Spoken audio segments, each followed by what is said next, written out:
Where your treasure is, there will your heart be also. God has given us unlimited treasures in His Word. Every time we open it, we can discover a new treasure or admire an old one. What will we find today? Here's Carla Early with Treasure Hunt in the Word.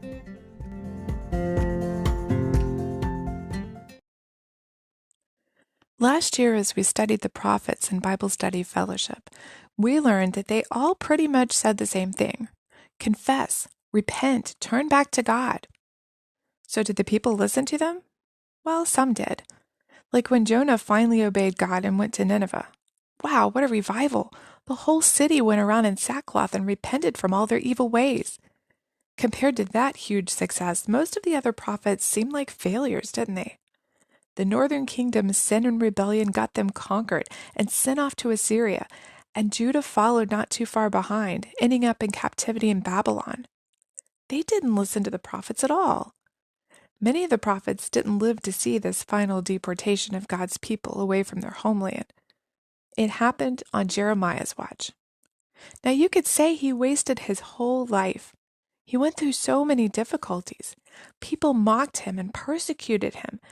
Then after most of the people were carted off to Babylon, the rest of them rebelled against God's direct command through Jeremiah and forced him to go with them to Egypt, where they probably murdered him. If we look at it from that perspective, Jeremiah was a huge failure. But God sees the full picture, and in His eyes, Jeremiah was a huge success. Why? Because he obeyed God. His job was to be a prophet to the nations. He was to go wherever God sent him and say whatever God told him to say without fear. He was to root out and to pull down, to destroy and to throw down, to build and to plant. He was to go up against everybody, kings, princes, priests, and the people of the land. His job wasn't to persuade them to turn back to the Lord or to force them to repent. In fact, God knew they wouldn't. He even told Jeremiah, "You shall speak all these words to them, but they will not obey you. You shall also call to them, but they will not answer you." Was God setting up Jeremiah for failure? Not at all. Jeremiah obeyed the Lord, and in his obedience, he became successful in God's eyes. Whether the world around him saw him as a success, or for that matter, whether we see him as a success, doesn't matter. God called him for a specific work, and he obeyed. He spoke the words God wanted his people to hear, and left God to deal with their hearts. Obedience, that's where we succeed or fail. For example, if God prompts me to share the gospel with someone I meet, if that person doesn't accept the Lord, I shouldn't go away feeling like a failure.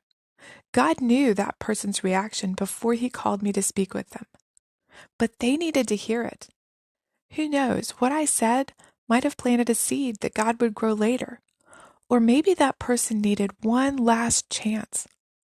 Conversely, if that person did accept Christ, I shouldn't walk away feeling all proud as if I was the one who saved him.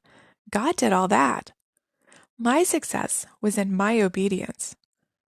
Jeremiah obeyed God throughout his life, about 40 years of prophesying through reigns of 5 kings.